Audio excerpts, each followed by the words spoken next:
Halo Sobat PodX, kembali kami menyapa audiens di rumah bersama PodX Special Edition di awal tahun baru 2025. Di tengah-tengah kita hari ini telah hadir seorang tokoh yang mungkin ini adalah sahabat lama saya ya. Sangat lama. Beliau berdomisili di Surabaya tapi mostly juga keliling hampir seluruh dunia juga. Benar. Ya. Dan saya pernah di Surabaya sekian tahun juga, sering ketemu beliau. Saya kenal beliau ini seorang tokoh motivator muda saat itu. Ya. Beliau eksis di dunia yang mungkin tidak banyak orang melihat ini sebagai sesuatu yang spektakuler dan sebenarnya punya satu masa depan yang sangat bagus banget di Indonesia. Benar. Ini adalah dunia multi level marketing ya atau networking ya. Lebih tepatnya sih direct selling ya. Direct selling ya. Direct selling dan direct selling juga sekarang lebih ke arah digital ya. Digital direct selling. Baik, di tengah-tengah kita telah hadir Pak Chandra Putra Negara. Ya. Apa kabar sahabat Karimku? Thank you. Jadi kalau saya tuh ketik nama di WA saya itu yang nama Karim itu rata-rata Muslim gitu. Ini non Muslim. Dan beliau punya kesamaan sama saya. Beliau adalah seorang vegan. 30 tahun ada ya? 30 tahun, Keren. 35 tahun. 35, lebih lama dari saya. Saya baru 30 tahun. Ini orang luar biasa. Sahabat baik saya dari saya dulu di Surabaya, beliau pernah lama di Surabaya. Waktu itu kerja ya di Surabaya. Yes, waktu itu masih merintis usaha ya. Merintis usaha di Surabaya. Saya di dunia direct selling ya. Jadi udah lama itu my first company. Sekarang saya ada hampir 8 perusahaan. Jadi perusahaan kedua sampai perusahaan ke-8 mostly juga kalau company pertama kan udah autopilot ya. Udah autopilot, jadi udah saya nggak masuk BOD. Itu berapa tahun mencapai sampai hari ini? Kalau autopilotnya sih hampir lebih dari 10 sampai 12 tahun pertama. Wow. Konsisten di bidang yang sama gitu. Karena tidak banyak perusahaan yang bisa autopilot sekian lama yang bisa tahu ya. Dan sekarang udah masuk tahun ke-26, kemarin barusan ulang tahun. Dan akan moga-moga didoakan go public 4 tahun lagi. Wow, kita doakan. Waktu ulang tahun ke-30. Amin. Ya. Jadi ini kita udah langsung out of script ya. Ya, udah langsung panas ya. Kebetulan podcaster yang diundang ya di luar skrip aja. Buat yang belum tahu, boleh coba spill, nanti langsung cek. Ketik aja Chandra Putra Negara deh. Iya, langsung tahu. Atau ketik aja Success Before 30. Betul. Akan ketemu nama beliau, motivator muda yang sangat luar biasa, mendunia juga. Jadi menjadi kiblat banyak dari motivator, konten kreator juga ya. Konten kreator. Oke. Baik. Bro, saya penasaran nih, kalau bicara tentang dunia direct selling, kemudian motivator juga, kemudian content creator, influencer yang juga sangat berpengaruh di Indonesia gitu ya. Kira-kira kalau kita di PodX ini kan bicara teknologi nih. Teknologi, ini yang saya mesti belajar. Digital lifestyle gitu ya. Digital lifestyle, ya. Kira-kira teknologi ini pengaruh nggak sih ke kehidupan seorang Pak Chandra gitu ya? Lebih senang kehidupan tempo dulu yang tanpa teknologi atau zaman sekarang yang memang sudah high-tech begini? Plus minus.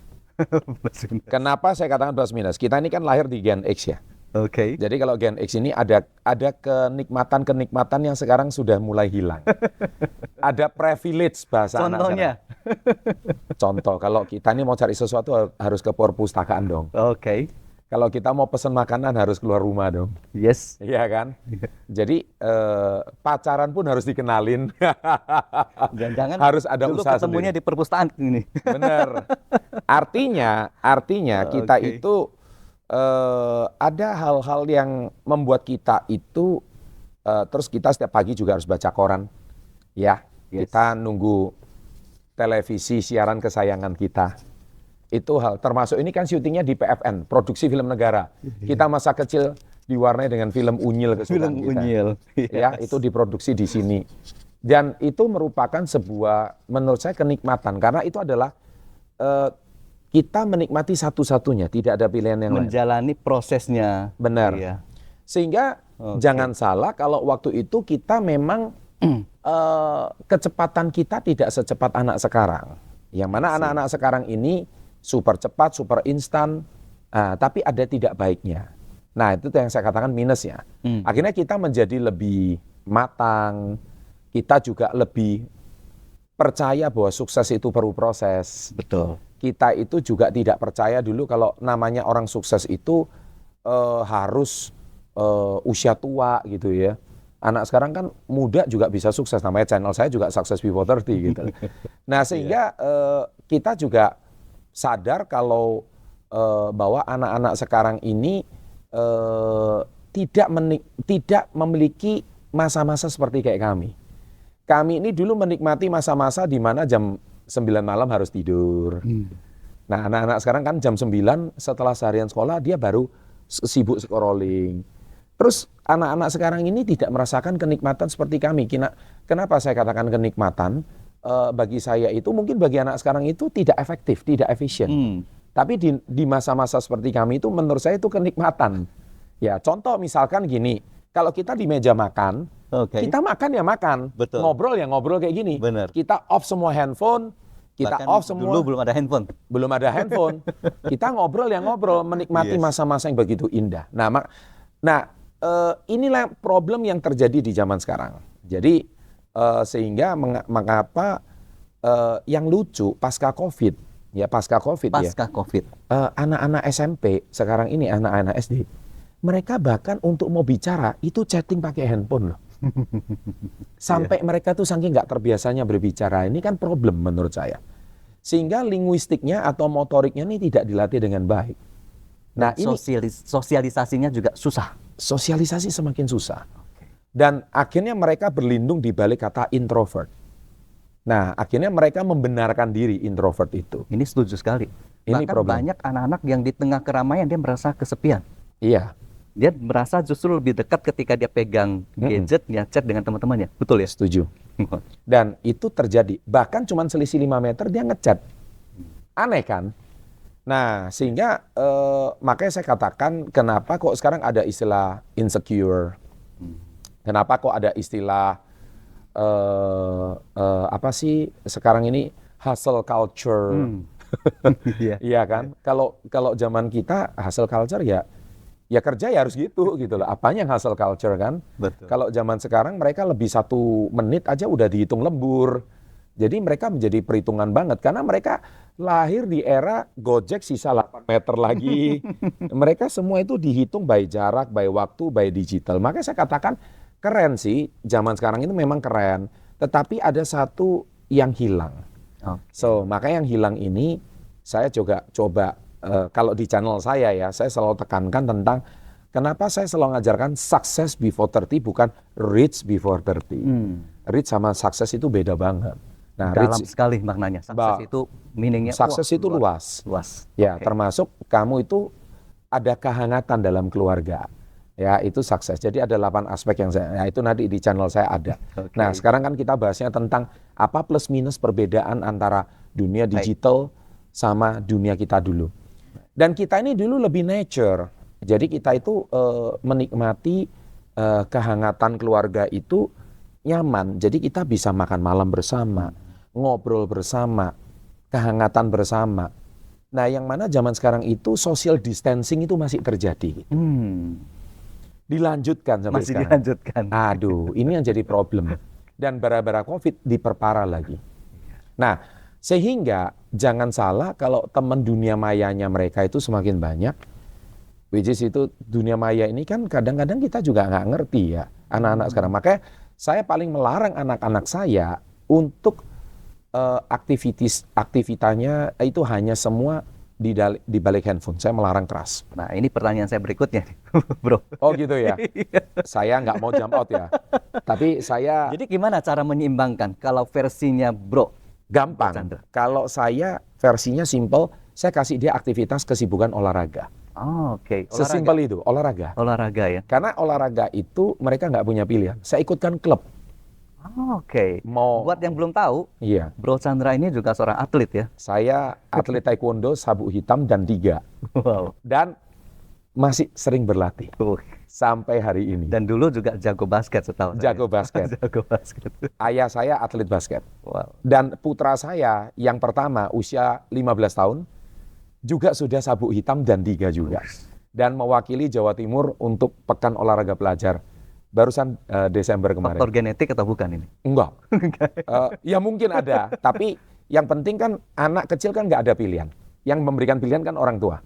Nah ketika dia dari 4 tahun udah berlatih, jadi dia dari tidak 4 ada tahun. dari 4 tahun. Wow. Jadi saya udah tahu problem ini. Ketika zaman BlackBerry, dia lahir kan di zaman BlackBerry kita. Saya udah tahu ini bakal terjadi. Makanya saya udah duluan kasih dia aktivitas fisik. Karena cepat atau lambat dinasihati itu percuma anak zaman sekarang.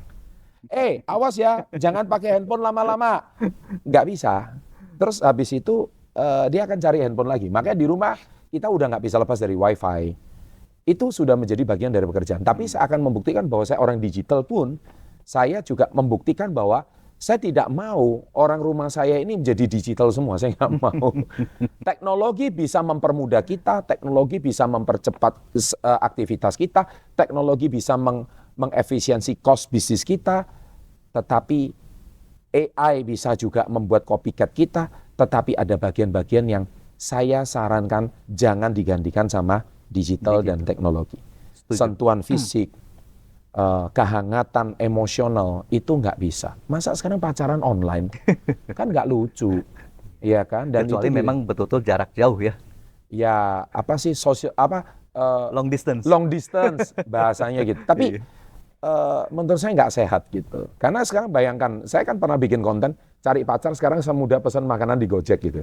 Semudah pesan makanan di GoFood. Kan sekarang ada aplikasi apa sih, Tinder atau apa. Anak-anak sekarang pacarannya lewat situ gitu. Perjodohannya di sana ya. Jadi mereka nggak butuh lagi dan habitnya sama, kemudian digital native. Nah itu sebuah problem. So itu bagus. Makanya sekarang katakan ada plus ada minus. Nah minusnya tadi udah saya sampaikan, plusnya ya jelas.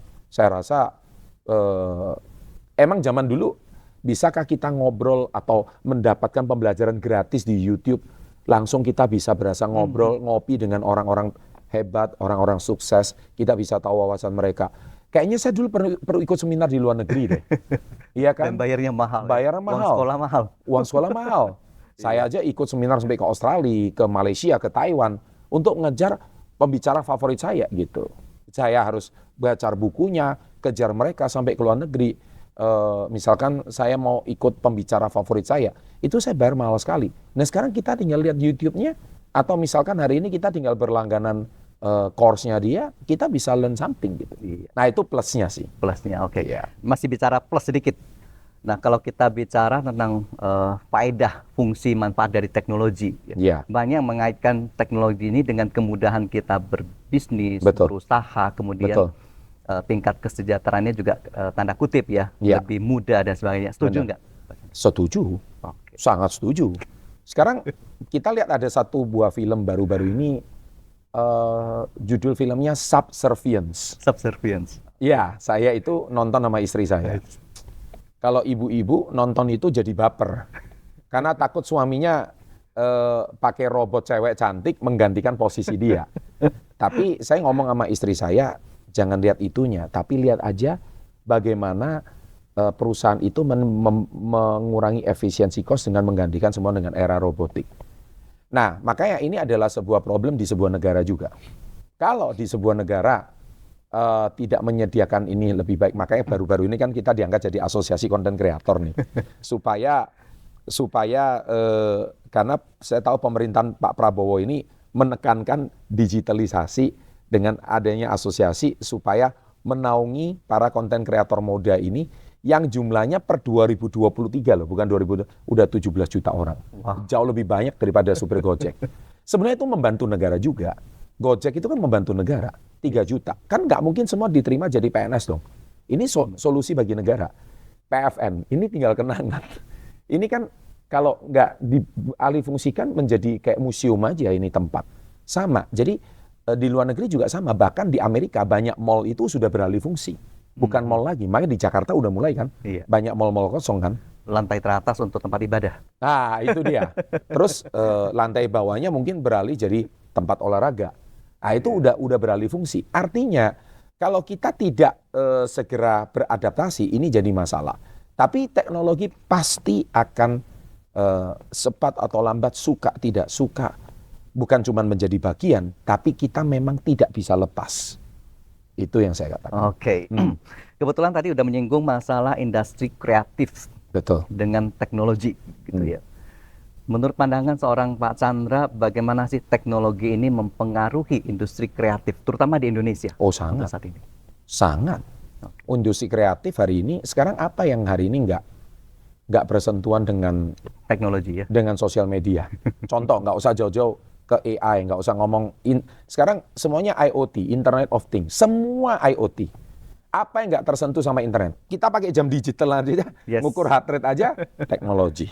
Yes. Bahkan detak jantung kita aja udah dipantau setiap detik. Ini udah kita udah memberikan data kesehatan kita kepada penyedia aplikasi kan. Artinya juga kita juga melihat ini juga sangat canggih nih podcast gini. Ini Anda lihat kita podcast di Eropa ini ya. Kayaknya lagi di Jerman ini. Belakang itu ada snack enak banget gitu. Ya, dan ini bukan pakai green screen.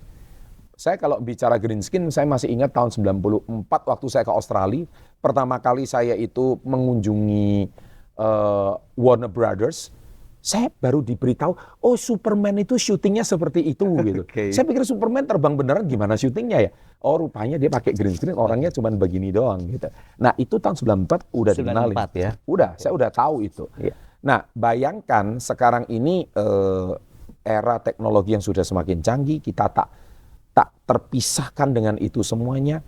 Bahkan sekarang saya pun bisa berbahasa Spanyol, saya bisa berbahasa Meksiko, dan orang pikir, oh Pak Chandra kok jago banget ngomongnya ya, kok keren banget ngomongnya. Nah itu terlepas dari teknologi. Makanya saya selalu katakan, kenapa industri kreatif harus memahami ini? Karena di balik kemudahan ada kecepatan. Di balik kecepatan harus ada kreativitas. Nah, yang harus Anda lihat irisannya adalah apa yang membedakan Anda sama orang lain. Ketika Anda menjadi berbeda, nggak lama lagi ada yang ATM, amati, tiru, modifikasi. Sangat cepat. Tapi apa yang bisa membuat Anda tetap bertahan di era sekarang ini, di industri kreatif, tidak cukup Anda lebih cepat, tidak cukup Anda lebih beradaptasi. Tapi yang saya selalu tegaskan, Anda harus punya yang namanya karakter. Karakter. Oke. Itu yang membedakan. Sehingga gini, perusahaan semua orang bisa bikin kayak PodX gini. Nggak lama lagi, oh saya tahu ini alat. Kalau misalkan Anda punya kemampuan ini, karena saya yakin Pak Karim dan partner Anda, Pak Rudi ini kan juga orang-orang luar biasa. Tamatan pasti sarjana informatika lah, zaman dulu yang orang-orang hebat. Saya pun juga banyak murid-murid yang mana mereka itu lulusan sarjana informatika. Tapi saya selalu berpesan sama mereka, apa yang kamu kuliah, apa yang kamu pelajari, keluar lulusan udah nggak kepake semua. Karena sekarang Meta aja setiap detik itu update gitu. Kita bahkan setiap bulan itu ada fitur baru. Instagram kemarin baru aja feed-nya udah jadi panjang. Kita bisa melihat betapa mereka itu sangat cepat mengalami perubahan. Jadi apa yang Anda pelajari kemarin itu, Anda punya basicnya. Nah, apa yang membedakan kalian dan kalian tetap bisa sukses di zaman sekarang? Sama kayak saya. 25 tahun yang lalu pelaku industri direct selling, network marketing banyak sekali. Tapi yang tetap bertahan sampai sekarang kayaknya legendnya cuma saya deh. Nah ini kan membuktikan Anda punya karakter. Betul. Anda punya karakter. Sehingga karakter itu membuat Anda akan menjadi expert di bidang itu. Membuat Anda menjadi pakar di bidang itu. Nah anak sekarang ini yang jadi problem adalah satu Karim, yaitu mudah bosan. Mudah bosan. Wow. Ini yang problem. Karena zaman menyebabkan mereka itu tidak bisa sustain di satu tempat. Karena mudah bosan, maka kesannya adalah tidak konsisten. Sangat tidak konsisten. Oke. Dan bayangkan cari informasi sekarang tinggal begini. Nah, tapi akhirnya saya barusan buat kontennya kemarin, akhirnya sekarang barusan studi dari London dan sangat viral, maka ada satu jenis penyakit baru namanya brain rot. Brain rot itu adalah otak yang membusuk. Jadi dia, karena dulu kan konten kita cari, sekarang dia disuguhi konten. Wow. TikTok. Overload akhirnya. Overload. Tsunami konten. Ketika tsunami konten, dia mikir yang nggak perlu dipikir. Dia tahu yang nggak perlu dia tahu. Overthinking. Nah, overthinking. Yes. Dan itulah yang membuat dia akhirnya mudah bosan. Dan itu nyandu loh. Very addicted. Makanya saya bilang, kesehatan mental zaman sekarang harus lebih diutamakan. Itu minusnya. Dan itu tidak terjadi di era kita. Kita kesehatan mentalnya mungkin hidup susah, perlu berjuang, fighting spirit. Tapi kita mengalami. Makanya saya bilang itu, kalau ditanya, oh Pak Chandra, apa sih privilege-nya apa ya? Saya selalu bercanda. Privilege-nya adalah nggak punya duit, ditinggalin warisan hutang sama orang tua, itu privilege. Nah, anak zaman sekarang dikit-dikit mau bunuh diri. Saya kemarin barusan meng-coaching ya, ada salah seorang petinju yang main di HSS. Dia baru salaman sama saya. Parah sih. Udah tukar nomor WA, dia bilang, Pak Chandra saya butuh dimotivasi. 2 minggu kemudian, dia lompat dari lantai 20, mati. Ini benar loh. Ayo tanya petinju HSS yang lompat dari gedung lantai 20, saya nggak usah sebut namanya. Minta coaching pribadi, gara-gara cuma apa? Diputus pacarnya. Gila nggak? Ini orang kan ekstrim. Sayang kan? Nah itulah anak sekarang gitu loh. Makanya saya bilang kesehatan mental ini problem. Karena dikit-dikit semua ditolok ukurnya itu dilihat, dikit-dikit dilihat di Instastory-nya. Jadi zaman kalau kita dulu nggak seneng sindir-sindiran kan kita langsung ketemu. Lu ada problem apa sih bro? Kita selesaikan berdua. Kita selesaikan. Clear kan? Yes. Zaman sekarang nggak sindir-sindiran dulu dari Instagram. Bahkan bawa pendukung, follower. Yes. Iya. So zaman menuntut orang seperti ini. Nah itulah makanya saya bilang kembali ke karakter. Apa yang menjadikan Anda pembeda? Oke. Nah ini yang selalu saya tekankan kalau Anda mau sukses menggunakan teknologi di era yang sangat kreatif dan sangat cepat ini. Oke. Kita sudah bahas masalah challenge ya, perubahan yang sangat dinamis di era digital sekarang. Benar. Tadi udah disebutkan di spill out semua. Benar. Kira-kira boleh kasih tips dari seorang Pak Chandra buat audiens PodX juga ya, adik-adik kita. Bagaimana sih untuk menghadapi tantangan yang memang tidak mudah ya di era digital ini? Baik. Kuncinya apa?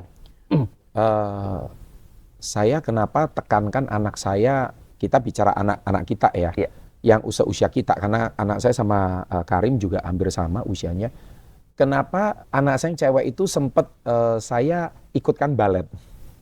Okay. Nah, tapi saya ada satu problem. Waktu saya ikutkan balet, orang tuanya nggak boleh lihat proses pendidikannya. Saya agak merasa kurang nyaman.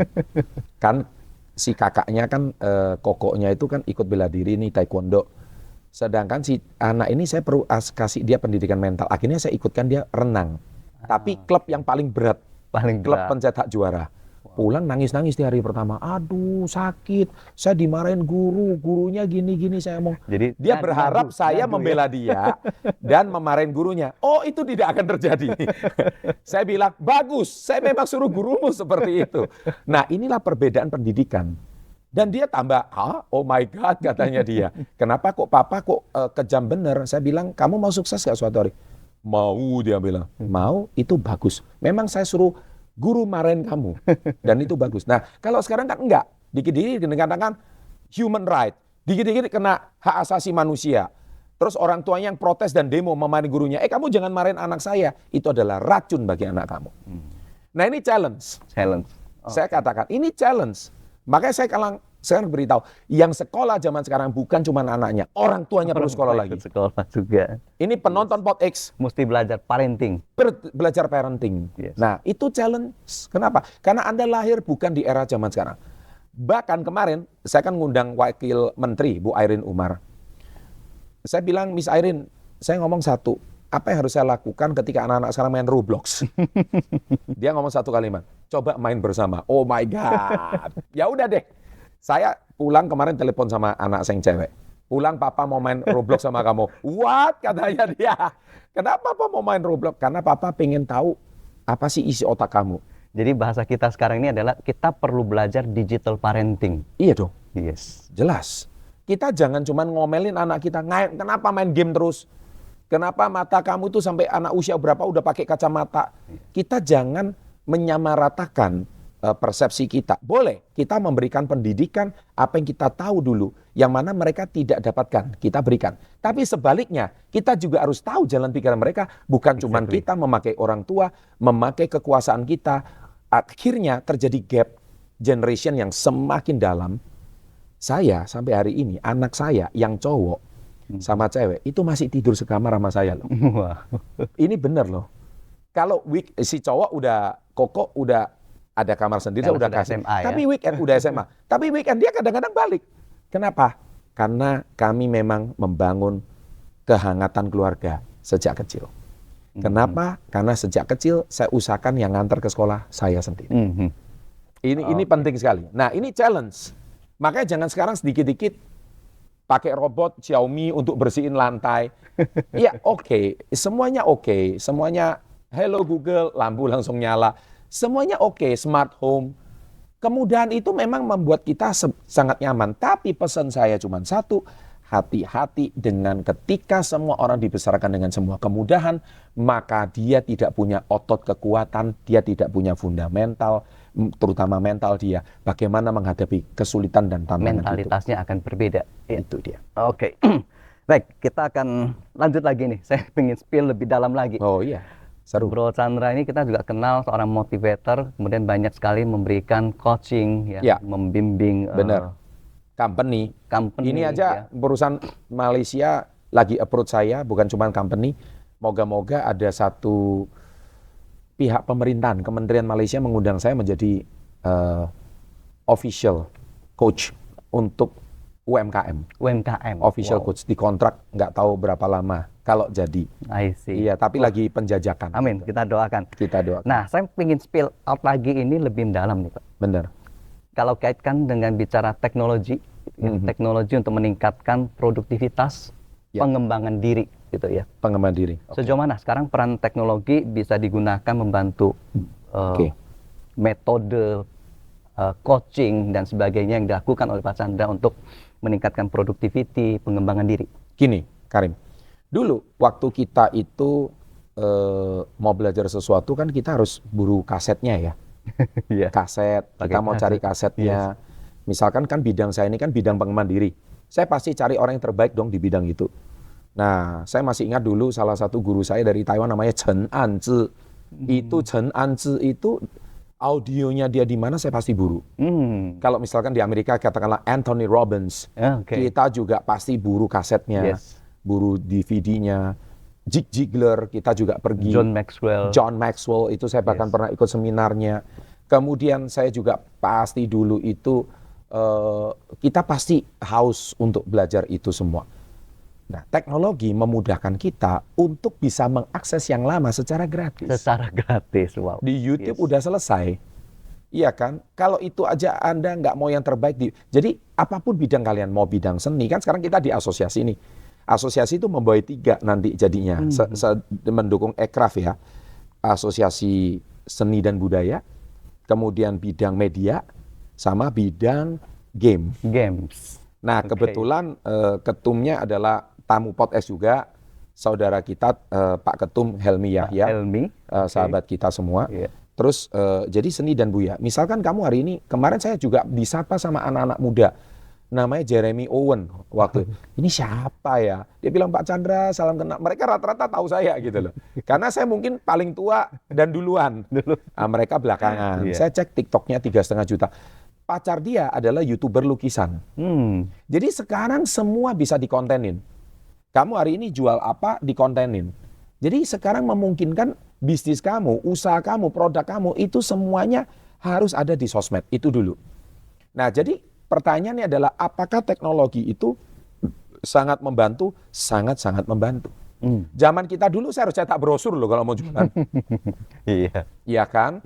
Cetak brosur, sekali cetak brosur tuh harganya berapa? Kalau salah revisi, wah habis. Jadi harus di final kan. Udah gitu kalau nggak habis ya itu tinggal bungkus kacang goreng aja kan. Jadi itu kita lahir di era itu gitu loh. Terus kemudian dulu kita jualan harus door to door loh, Karim. Ya kan? Nah, sekarang kan door to door-nya by WA aja kan. Live TikTok. Dulu kita datang rumah orang, sekarang live TikTok direct selling kan datangnya rumah orang. Live TikTok itu orang datang ke tempat kita loh zaman sekarang. Makanya sekarang kalau kita bisa menguasai itu semua, saya rasa Anda sekarang jauh. Nah, tapi satu yang kalian belum punya. Yang kalian harus punya di era kami, yaitu mental. Nah, kembali lagi. Jadi kalian balik lagi ke mental. Kalian kalah tua lah istilahnya gitu loh. Kalau jahe bisa pedas karena kalah tua gitu loh. Jahe kan tambah tua tambah pedas. Berarti kalian kalah mental di sini gitu. Dan ini justru yang membuat kita mendapatkan benefit dari 2 generasi. Kita pernah hidup di zaman yang non teknologi dan kita juga masuk ke zaman kita generasi tengah-tengah kan? Tengah-tengah. Iya. Dan itu penting banget. Nah, anak-anak sekarang kalau dia kalah nggak usah jauh-jauh. Ini terjadi loh. Saya tanya sama si Koko, Kalau di sekolah kamu tiba-tiba ada temanmu satu bawa iPhone, yang lain insecure nggak? Insecure. Compare-comparean, membanding-bandingkan, itu tidak sehat. Ya, gini sih, terus saya cerita sama papa gitu loh. Saya ngomong, papa waktu SMP itu ke sekolah naik sepeda loh. Itu pun hadiah dari kopi kapal api. Free endorsement kapal api. Saya ngomong ini benar, gitu. Dan papa nggak malu, teman papa itu ada yang naik sepeda motor. Apakah saya dalam hati kecil? Enggak, saya nggak nipu duit orang, gitu loh. Ada nggak teman saya ngolok? Ada. Tapi saya ngomong itu saya anggap privilege. Nah, zaman sekarang ketika udah dibully gitu aja, anak-anak sekarang udah nangis, malu, nggak berani sekolah. Apa? Karena hidupnya di sini. Makanya ini saya ngomong, hati-hati pedang bermata dua ini. Nah, itu sih Karim, kalau menurut saya. Jadi kalau kamu bisa gunakan dengan baik, kamu akan sukses. Tapi dilandasi pondasi karakter.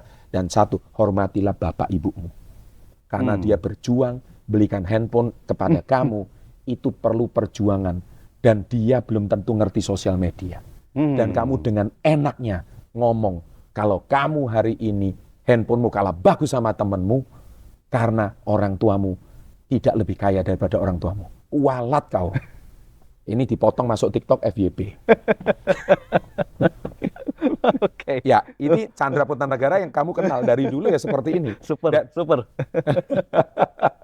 Kalau super yang udah dipecat dari Metro TV. Kalau saya hebat luar biasa. Ya, kita lanjut sedikit. Ya. Nah, untuk menutup segmen teknologi ini, kita akan masuk ke beberapa tren teknologi saat ini. Oh, siap. Kita bicara tentang AI, bicara tentang IoT, blockchain, cyber security gitu ya. Blockchain, cyber security ya. Iya. Bagaimana peran berbagai tren teknologi ini terhadap mungkin usaha ya, dan kemudian kita bicara metodologi ya, men-coaching, memberikan mentoring, terutama anak sekarang. Yes. Jadi gini, ada dua. Saya ini kan pernah ngundang pemilik Indodax ya, Pak Oscar Darmawan. Dia kan salah satu dijuluki Bapak Bitcoinnya Indonesia. Bitcoin bukan blockchain, tapi blockchain itu menggunakan Bitcoin menggunakan teknologi blockchain, tapi blockchain bukan Bitcoin, gitulah kurang lebih. Betul. Jadi blockchain itu teknologi desentralisasi. Oke, saya nggak bahas itu, Pak Karim lebih jago lah, karena memang dunianya. Tapi yang ditanyakan bagaimana dunia coaching dengan teknologi sekarang ini menggunakan coaching. Ada beberapa hal yang memang tidak bisa cuma lewat Zoom. Ada beberapa hal yang nggak bisa cuma lewat digital. Tetap harus pertemuan offline. Setuju. Paling gampang. Nonton sepak bola, kenapa masih harus ada stadion? Lebih nikmat nobar ya? Loh, beda. Ada juga ya? Gini, ada satu yang nggak bisa akan dirubah oleh AI pun sekalipun, termasuk teknologi sekalipun selamanya adalah sentuhan fisik. I see. Energi. Itu nggak bisa. Betul, kamu nonton video ini, kamu bisa dapat materi dari saya. Tapi beda ketika saya jabat tangan langsung dengan Anda. You can feel my energy. Itu beda. Iya dong, lah masa pacaran online sama gandengan online sama gandengan offline. Lain kali ada virtual reality. Nanti kamu bisa kelihatan fisiknya asli, kamu nggak usah tampil. Beda. Nggak akan bisa. Feel-nya tetap beda. Feel-nya tetap beda. Jadi ada bagian-bagian tertentu yang nggak bisa digantikan di dunia digital. Tapi apakah dunia digital akan memungkinkan? Sangat memungkinkan. Sangat memungkinkan. Contoh kayak saya, akhirnya karena pengikut saya ini online kan dari Sabang sampai Merauke, subscriber channel Success Before 30 itu 190 negara. Jadi kemarin salah satu peserta seminar saya dari Abu Dhabi terbang. Dia ambil cuti sama bosnya hanya untuk ikut seminar saya. Ini kan barusan closing seminar. Jadi dia harus bayar itu. Dia mungkin ikut course online saya, tapi untuk offline-nya kamu harus ketemu. Nah, jadi ada small part yang tetap nggak bisa tergantikan sama offline. Istilah Pak Chandra tadi itu adalah ada kenikmatan, yang tidak tergantikan ya. Nggak bisa. Dan satu lagi, feeling-nya lain. Yes. Dan bahkan kalau Anda punya problem yang mau saya coaching, justru malah selesainya waktu offline. Karena saya bisa lihat gestur Anda, saya bisa lihat body language kamu. Ketika saya tanya sesuatu, itu yang mana ketika saya tanya, kelihatan seluruh tubuh. Betul. Kognitifnya berbeda. Beda. Yes. Beda dong. Nah, itu beda ketika kita ini cuman small part gitu loh. Saya nggak bisa menganalisa keseluruhan. Nah, itu sehingga menurut saya ketika saya coaching dengan teknologi, saya memanfaatkan teknologi untuk memberikan modul atau materi saya secara umum, tapi untuk spesifiknya mesti private coaching. Oke. Nah, lebih lanjut sedikit, kita kaitkan dengan dunia mobile ya, tanda kutip ya, mobile working ya, jadi mobile working, remote working gitu. Remote working. Kira-kira ini sesuatu yang memang pasti ada dua sisi gitu ya, plus betul, minus. Betul. Apakah Bro Chandra juga menerapkan ini di lingkungan kerjaan atau di pasti 4,3 juta subscriber nggak work from anywhere, terus apa namanya? Contoh, kemarin direksi saya yang ngurus channel Success Before 30, 3 minggu liburan di Jepang. Terus dia ngomong sama saya, kayaknya saya kepingin tinggal di Jepang selamanya.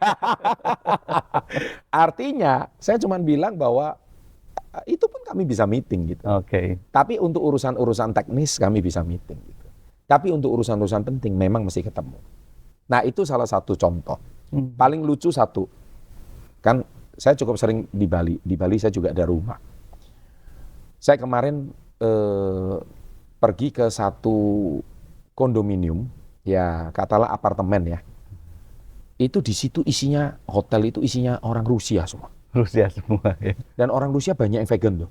Saya baru tahu gitu. Bukan kampung Rusia yang kemarin di Pasar Bongkar. Lain. Beda ya? Ini hotel. Ini orang Rusia yang lebih berkelas lah. Dia bisa long stay di hotel itu.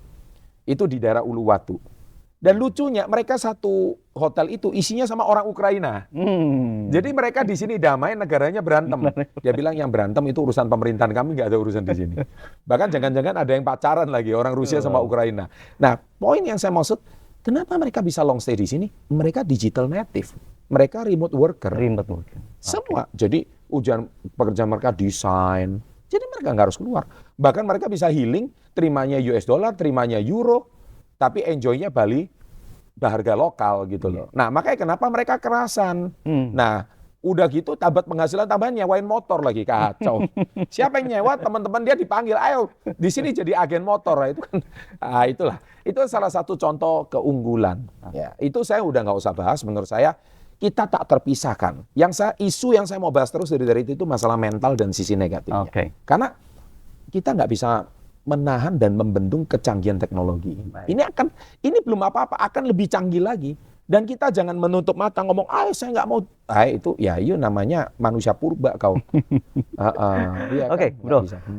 Saya masuk ke segmen berikut satu lagi. Tadi kebetulan di awal kita sempat bahas ya, Bro ini punya satu program yang ya saya waktu pernah berapa kali ikut dengar juga ya. Memang ini sebuah program luar biasa, Success Before 30. Iya. Dan followernya sampai tadi disebutkan dari berbagai negara gitu. Benar. Nah, mungkin banyak sekali audiens PodX ini yang penasaran ini. Success Before 30 ini apa sih? Oke. SB30 ya. SB30. SB30. Itu logo kami. Googling aja nanti akan ketemu. Ya. Oke, jadi gini. Success Before 30 itu sebetulnya achievement saya awalnya. Jadi saya achieve $1 juta saya pertama itu di usia 30. $1 million. $1 million saya. Dari minus tuh. The first $1 million. The first $1 million. Bukan from zero tapi from minus. From minus. Itu saya minus usia 22. Saya sering ngomong juga waktu itu tahun 96, 97 waktu kita kenal itu masa susah-susahnya saya itu. Bener, itu hutang orang tua kan bangkrut. Kita diwarisin hutang 500 juta rupiah, duit 97 Pak. 97 ya. Itu kalau diduitkan sekarang US dollar masih 1.800. Kalau diduitkan sekarang itu US dollar 16.000 10 kali lipat. Jadi itu bayangkan usia 22 dapat hutang 5M ibaratnya. Itu nggak bunuh diri aja udah untung. Nggak gila aja udah untung. Tapi buktinya makanya saya suka dengar sebuah lagu yang berjudul What Doesn't Kill You Make You Strong. Makanya buku pertama saya kan Badai Pasti Berlalu. Nah itu otot fundamental kamu jadi kuat. Makanya ketika kamu hari ini kena ujian, kena problem, dan kamu bisa survive, dan kamu bisa bangkit, itu membuat you stronger. Itu yang pertama. Dan ketika saya bisa achieve $1 juta, saya bisa. Tanpa teknologi. Di zaman itu. Di zaman itu. Makanya saya nggak heran, anak-anak sekarang 20 tahun, bisa lebih kaya dari kripto, bisa kaya dari TikTok. Itu saya nggak heran. Karena, tapi hati-hati. Cepat naik, kadang cepat hilang juga. Nah, yang membuat Anda cepat hilang itu kan karena nggak punya karakter itu. Nah, itu poin saya itu karakter. Nah, karakter itu kan perlu dilatih, perlu waktu. Karena karakter itu hanya diuji oleh waktu. Hubungan persahabatan, hubungan suami istri itu kan diujinya loyalitasnya oleh waktu. Nggak bisa cuman, wah hari ini I love you, you love me. 2 tahun lagi, ya kan, ni ai wo ai ni puya wo paksa kan gitu ya, repot ya. Susah ini jadinya. Jadi artinya ini kan diuji oleh waktu. Oleh waktu, Nah, oleh kejadian, oleh kondisi, situasi gitu ya. Usaha juga sama. Nah, jadi Success Before 30. Tapi rupanya ketika saya achieve ini banyak orang terinspirasi. Pak, saya ingin ikut jejak lu. Saya pengen sukses sebelum 30. Sekalian aja bikin nama channel. Dan saya bikin movement, akhirnya saya bikin komunitas. Jadi namanya komunitas awal mula Yes. ceritanya. Awal mulanya gitu. Okay. Komunitas Yes, singkatan Young Entrepreneur Squad, saya jadikan mereka pengusaha-pengusaha muda. Dan akhirnya komunitas ini ada di seluruh Indonesia. Sampai per hari ini ada berapa banyak alumninya? Kemarin sudah 69 angkatan. 69 angkatan. Per angkatan berapa orang? Bervariatif. Ada yang kadang-kadang 40, yang paling maksimal 200. Wow. Jadi kalau menurut saya sih sampai hari ini ya hampir di atas 5-6 ribu orang ya untuk seminar kami ya. Wow. Ini aja udah ngantri. Iya kan? Ini Malaysia minta. Nah, itu makanya Dan itu tersebar seluruh Indonesia seluruh sampai Indonesia. internasional juga. Internasional. Nah, itulah yang saya katakan, saya Success Before 30 bukan cuma sebuah channel, saya bangun komunitas juga. Makanya saya bilang di buku saya yang kedua, Success Before 30 juga judulnya, sukses itu 3, yaitu Anda sukses itu perlu lingkungan yang positif. Lingkungan. Bener dong. Penjual, kamu dekat sama penjual parfum, kamu kecipratan wangi dong. Kamu kumpul sama penjual tepung, kamu ikut putih badannya nanti. Iya kan? Anak kucing aja, kalau dibesarkan sama anjing, kucingnya juga, kan ada tuh di TikTok, kucingnya tuh gayanya tuh kayak anjing apa sih? Kayak anjing yang galak itu. Jadi dia itu bisa berubah karena lingkungan. Nah, saya sebut lingkungan itu komunitas. Makanya kalau kamu sukses, kamu harus ketemu dengan orang sukses. Jadi saya selalu bilang kalau di seminar saya, angkat tangan kamu 5 jari, temukan 5 teman terdekat kamu pasti nggak jauh beda sama orang ke-6. Kamu adalah orang ke-6, nggak jauh beda sama mereka. Bahkan cara bicaramu, gaya bicaramu, cara berpikirmu, termasuk isi kantong lu juga nggak ada bedanya sama 5 orang teman terdekat. Kalau teman-teman itu pinjol, judi online, semua ini kamu orang ke-6. Itu udah pasti. Kalau teman 5mu ini suka gosip, tukang gosip, ini suka selingkuh, kamu orang ke-6. Ini kalau semua tukang nonton sinetron, semuanya nggak ada pekerjaan, kamu pasti orang ke-6. Tapi sebaliknya, kalau kamu fighter, kamu hustle, kamu orang-orang yang top, kamu orang ke-6, kamu akan ketularan. Sangat penting buat kita untuk memilih dengan siapa kita bergaul, Sangat. dengan siapa kita Sangat. berinteraksi. Sangat. Makanya saya kalau sama Pak Karim ini sahabat lama, ini orang luar biasa juga, fighter juga, orangnya luar biasa, struggling juga dari nol. Makanya jujur banyak podcast mau ngundang saya. Karena, tapi nggak semuanya saya, terus terang mohon maaf, bukan saya ini nggak mau hadir, tapi waktu sih. Tapi kalau podcast saya nggak mampu menolak, apalagi ada Pak Rudinya, nggak berani nolak saya. Pelanggaran itu kalau menolak, iya kan? Nah itu satu, komunitas. Kedua, mindset. Sukses itu perlu mindset. Nggak bisa, oh iya dong. Mindsetnya karyawan sama mindset pengusaha beda. Beda kuadran. Beda kuadran dan ibaratnya kalau saya bilang, satu ikan air tawar, satu ikan air laut. Ikan air laut taruh air tawar mati, ikan air tawar taruh air laut mati juga. Apalagi ikan akuarium lebih mati lagi. Nah, mindset itu penting dan yang ketiga adalah alat atau kendaraan. Makanya saya bilang kenapa sukses itu perlu alat yang tepat. Nah, zaman sekarang teknologi itu adalah tools. Kalau kamu bisa memanfaatkan teknologi, maka saya yakin 1000% teknologi ini akan membuat Anda terbang. Produkmu unik, produkmu keren, produkmu sangar, produkmu orang makan pasti bagus, apapun itu. Tapi saya nggak terkenal. Gunakan teknologi. Maka produkmu akan dipakai oleh semua orang. Itu salah satunya. Maka saya bilang, you will be successful. Nah, itu sih tips dari saya gitu. Menarik sekali. Jadi buat yang betul-betul penasaran ya, curious dengan Success Before 30, nanti boleh coba googling lagi, ikuti channelnya juga. Benar. WhatsApp pribadi ini sesuatu yang saya permanfaatkan menjadi udah cukup lama dan sampai hari ini saya juga banyak merekomendasikan teman-teman yang lagi galau, yang lagi bingung, PHK, terus gua mau ngapain gitu ya. Lu coba follow channel ini. Ini ada cerita lucu. Kalau nge-share video saya ini ada cerita lucu.